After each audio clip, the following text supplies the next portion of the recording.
Allez, on va chercher une Bible en français. On va regarder pour la Bible du Semeur. La première, je l'avais regardée, mais elle était nulle. Il y a de la pub. Donc, on va essayer celle-là.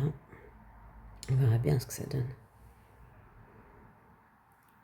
On va voir si déjà tout de suite nous balance de la pub. Bon, ça va d'aller. Hop. Voilà. En général, ça se présente comme ça pour ceux qui n'ont jamais vu une app. Alors, je la connais pas du tout. Hein. Alors là-haut, je touche là-haut, là. Donc là, il y a tous les livres de l'Ancien Testament. C'est marqué Old Testament. C'est l'Ancien Testament Old. Old, ça veut dire vieux. Bon, toi, tu l'auras en français. Moi, j'ai souvent de l'anglais. Bon, on s'en fout. Alors, attends. Après, bon, bah là, tout ça, c'était tes livres de... Tu vois, tes livres de l'Ancien Testament. Mais il y en a pas mal. Et puis là, tu as le Nouveau Testament. New, ça veut dire nouveau. Voilà, bon, tout ça, tout ça, tout ça. Après, c'est l'occasion d'aller visiter un peu tout ça, de lire. Tu vois, c'est jamais très long, en fait, tu vois. Faut pas croire. Bon, là, moi, j'ai pris super gros parce qu'on va l'étudier ensemble. Puis bon, voilà, moi, je vois rien, de toute façon. Voilà, mais bon, tu sais, c'est pas très grand, c'est pas très long, regarde, tu vois, tu fais comme ça, boum, boum, boum.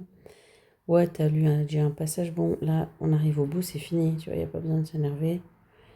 C'est assez court quand même, bon. Alors, je sais pas, il y a plein de trucs là, bon, faut les regarder. Moi, c'est pas ça qui m'intéresse, moi, ce qui m'intéresse, c'est ça, la Bible. Et puis, j'aimerais aller aujourd'hui dans Deutéronome, c'est le plus compliqué à dire. Donc, Deutéronome, et je voulais regarder, j'étais en train de lire, et donc je voulais juste aller voir un petit peu ce qui se passait dans cette Bible. Ce que je trouvais intéressant, c'était que, donc ça c'est le chapitre, tu vois, Deutéronome 7. Je recommence, tu vois, Deutéronome, tu vois, chapitre 7. Bon, 1, 2, 3, 4, 5, bon, c'est l'introduction. Il dit des trucs un peu bizarres, mais on va pas s'intéresser à ça. Moi, j'ai envie de vous montrer quand Dieu il dit qu'il t'aime. Si l'Éternel s'est attaché à vous et vous a choisi, c'est nullement parce que vous étiez le peuple le plus nombreux. En fait, vous êtes le moindre de tous. Bah, pas le moindre en qualité, hein, le moindre en nombre. Voilà. Mais c'est parce que l'Éternel vous aime. Ah, j'aime bien cette version. Parce qu'il veut accomplir ce qu'il a promis par serment à vos ancêtres. Alors là, normalement, si tu sais pas la Bible, t'es là, putain, c'est qui mes ancêtres? Bon, il y en a plusieurs. Il y a Abraham, et puis il y a aussi dans Genèse 1, il y a Adam. C'est vrai que c'est profond, la Bible, il y a beaucoup de choses à savoir, mais il faut savoir que c'est à eux que se réfèrent les ancêtres. Donc, pour ceux qui sont des lignées d'Abraham, ben, vous vous connaissez, vous vous reconnaissez, ben, vous avez compris. Mais pour ceux qui ne sont pas de la lignée d'Abraham ou qui ne savent pas s'ils en sont, parce qu'il y en a plein, ben, tu es aussi de la lignée d'Adam. Adam, c'est le premier homme de la terre, donc tu peux vraiment pas te tromper. Il y a un autre à qui ça a été promis, c'était Noé, le père des hommes, entre guillemets, modernes, enfin modernes, je m'entends, post-déluvien, puisque ben, il n'y avait plus d'hommes sur la terre. Il a aussi fait des promesses à Noé et à ses fils. Donc de toute façon, on vient tous de Noé. Donc, on ne peut pas se tromper, on est dans le bon panier, d'accord? Voilà, donc l'avènement de Jésus-Christ est celui qui, par son arrivée, a, si tu veux, il a synthétisé et il a tout mis ensemble comme quand tu fais une bonne sauce.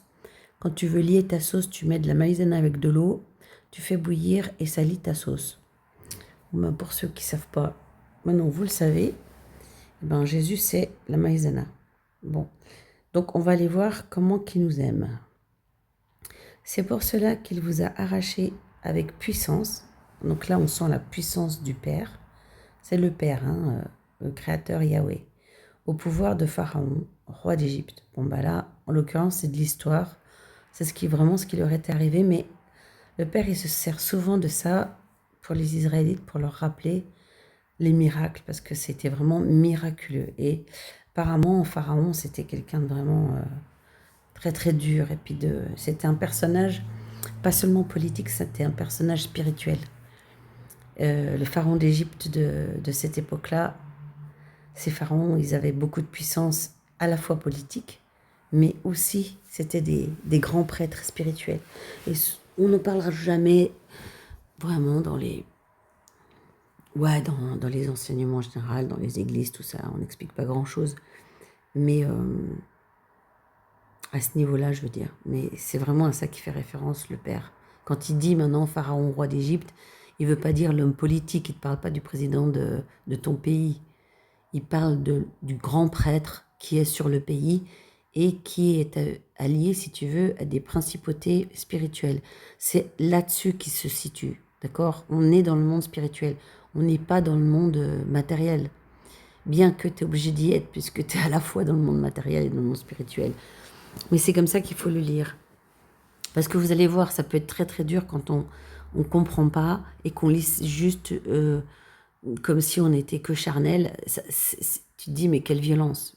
Il y a un contexte. Moi, j'aimerais bien vous montrer le contexte. Alors, c'est pas aujourd'hui que vous comprendrez tout le contexte, mais c'est toujours l'idée du contexte. Alors, il dit, reconnais donc que l'Éternel, ton Dieu, est le seul vrai Dieu, Dieu fidèle à son alliance en témoignant de l'amour pour 1000 générations envers ceux qui l'aiment. Donc, on voit que c'est une relation. C'est un Dieu fidèle. Mais quand il se dit Dieu, il se dit aussi créateur. Il se dit initiateur de vie. Tu vois, moi, j'aime pas ce mot de Dieu en français, même dans une autre langue. C'est pas juste Dieu, c'est ce créateur, cet être éternel, le créateur de nous, en fait. Donc, il a créé tout de suite une alliance. On peut voir ici, il a tout de suite créé une alliance. Donc dans son alliance, qu'est-ce qu'il a témoigné? Dans son alliance, il a témoigné l'amour pour 1000 générations. Là, boum. Voilà. Moi, je suis nulle avec les trucs technologiques, donc voilà. Ceux qui l'aiment et qui obéissent à ses commandements. Alors là, c'est intéressant parce qu'on mélange l'amour au commandement. Je ne sais pas si ça vous a déjà frappé, que souvent, si vous avez vous-même été confronté à de la religion, ben, de toute façon, même à une école ou bien à une loi quelconque, un gendarme, enfin un truc qui t'impose un commandement, ben en fait, on ne parle jamais de l'amour. C'est triste, hein? Et pourtant, c'est notre réalité. Et c'est ça que Dieu veut nous dire aujourd'hui, c'est que les commandements, ça s'inscrit dans l'amour. C'est ça qui est intéressant, d'accord? Reconnais que l'Éternel, ton Dieu, est le seul vrai Dieu, un Dieu fidèle à son alliance, en témoignant de l'amour pour 1000 générations. Ça veut dire quoi? Ça veut dire que ceux qui vont venir après toi seront eux-mêmes servis par l'amour. Donc il y en a dans leur vie, ils ont toujours des bénédictions, ça se passe toujours super bien pour eux. Ça peut être lié à plusieurs facteurs, mais un des facteurs principaux, c'est que leur famille, si vous voulez, elle a toujours fait ce qu'il fallait pour être au bon endroit, dans les petits papiers, si tu veux, de Dieu. Et du coup, pour eux, ça se passe bien. Mais il rend directement leur dû à ceux qui le haïssent. Alors, c'est pas évident à voir tous les jours, ça. Cependant, c'est marqué, donc c'est que c'est vrai. Et il les fait périr. Sans tarder, il paie de retour directement ceux qui le haïssent. Ça, on ne peut pas dire que dans notre génération, on a vraiment vu ça. C'est pas vrai. Ça ne veut pas dire qu'il ne le fait pas. Maintenant, ça se voit un petit peu plus parce qu'on rentre dans une ère spirituelle qui fait qu'on va pouvoir le voir davantage. Et ceux qu'on dit, tu sais, le karma, tu sais, ouais, il a eu son karma. On pourrait dire que c'est ça, pas forcément, mais c'est pas ça qui m'intéresse aujourd'hui. C'est pourquoi obéissez aux commandements et aux ordonnances et aux lois que je vous donne aujourd'hui et appliquez-les. Pourquoi est-ce qu'il dit ça? Est-ce qu'il dit ça parce qu'il a envie de te casser les pieds? Ben, c'est pas possible de croire ça si tu as bien fait attention à ce qu'il a dit, d'accord? Déjà, il t'a dit qu'il t'a pas choisi parce que tu étais le meilleur et le plus grand. Non, apparemment pas. Donc, c'est pas ça. Mais il t'a choisi parce qu'il t'aimait. D'accord? C'est ça qu'il a dit. Bien. Il rend directement leur dû à ceux qui le haïssent. Bon, gaffons-nous quand même. Ça veut dire que malgré tout, si tu décides de ne pas suivre ces chemins, bon, il va t'arriver des crasses. Moi, je me méfie. Donc, peut-être des fois aussi, quand on a une vie qui est un peu misérable et puis il nous arrive des crasses, peut-être on devrait se demander ce que nous, on a fait pour mériter ça. Puis souvent, c'est nous les responsables. Je dis ça juste en passant. Donc, quand il te demande d'obéir aux commandements et aux ordonnances, c'est pas pour ton kikiner. Il te demande de les appliquer. Applique-les aujourd'hui. Ok? Pourquoi? Parce que voilà, il va te dire pourquoi au verset 12. Car si vous prêtez attention à ces lois, si vous obéissez et si vous les appliquez, ouais, l'Éternel, votre Dieu, ou bien on peut aussi dire votre Créateur, votre Père bien-aimé, tiendra l'engagement de vous aimer. Tu vois? Il a promis de vous aimer. Mais c'est parce qu'on aime quelqu'un qu'on s'occupe de lui. Et puis des fois, les parents, quand ils sont trop laxistes, ils montrent pas l'amour. Un parent qui est bon, il est obligé des fois de mettre des règles. Et puis il est obligé de s'occuper de ses enfants. Et des fois, c'est pas facile. Des fois, il faut corriger. C'est jamais drôle. Là, qu'est-ce qu'on voit? Un truc intéressant, c'est que Dieu tiendra l'engagement de vous aimer qu'il a pris par serment en concluant une alliance avec vos ancêtres. Donc pour lui, les promesses qu'il a faites, elles sont super importantes. Il veut tenir ses promesses. Mais pour qu'il puisse tenir ses promesses, il faut tenir ses lois, il faut obéir, il faut se prêter à son jeu. On va finir sur le verset 13 pour pas être trop long. Il vous aimera, il vous bénira, vous rendra nombreux et il bénira vos enfants. Il vous bénira par tout ce que produiront vos terres, votre blé, votre vin nouveau, votre huile fraîche, et en accroissant les portées de votre gros et de votre petit bétail sur la terre qu'il a promis par serment à vos ancêtres de vous donner. Alors bien sûr, il y en a beaucoup d'entre nous, on n'a pas de gros bétail ni de petit bétail. Mais ceci, ça s'accroche pas seulement à la ferme, mais ça se rapporte à tout ce qui est votre substance, ce qui vous apporte de la substance. C'est quoi ce qui t'apporte de la substance? C'est ta paye. Ta paye, elle t'amène à manger, quoi. Aujourd'hui, on est dans une ère où on est dépendant de son porte-monnaie. Avant, les gens, ils étaient dépendants de ce que leur bétail leur donnait, la terre leur donnait. Alors, il y en a encore qui connaissent cette situation. Et malheureusement, il y en a beaucoup qui ne connaissent plus cette situation.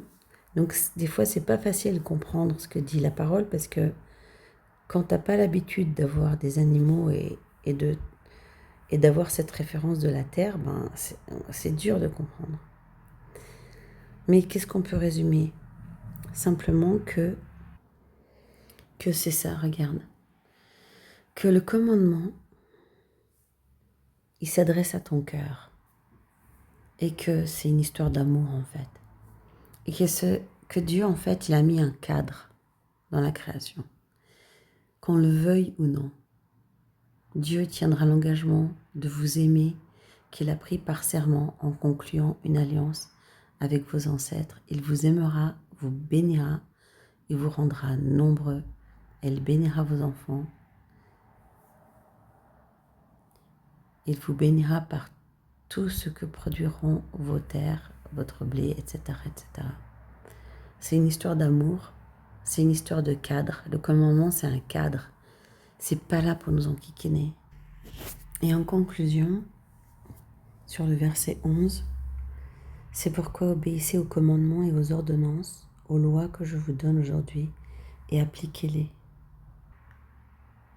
Quand vous les appliquerez, l'Éternel, votre Dieu, tiendra l'engagement de vous aimer. Voilà. En fait, un commandement, si l'homme respecte le commandement, c'est pas une affaire intellectuelle, c'est une affaire de cœur. Le Père, il s'attache au cœur, il ne s'attache pas à votre cerveau. Et si vous choisissez de le suivre, il veut que ça vienne de votre cœur, et c'est ça qui l'intéresse. Et lui, de son cœur, il ordonnera pour nous que les choses soient faites en notre faveur. C'est pas une histoire, c'est pas, il n'y a pas de négociation, il n'y a pas de chantage, il n'y a rien de tout ça. C'est pas un concept intellectuel, il n'y a pas de jeu à jouer intellectuellement. C'est si votre cœur choisit de faire ça. Parce que si dans la tête, vous vous dites ouais, je vais faire ça, parce que c'est marqué qu'il va le faire, faut savoir que c'est pas de ça que parle l'Éternel. Il parle du cœur, de votre cœur, de son cœur, et d'un principe qu'il a mis, et auquel on a le choix de se plier ou de ne pas se plier. Voilà, c'est tout pour aujourd'hui.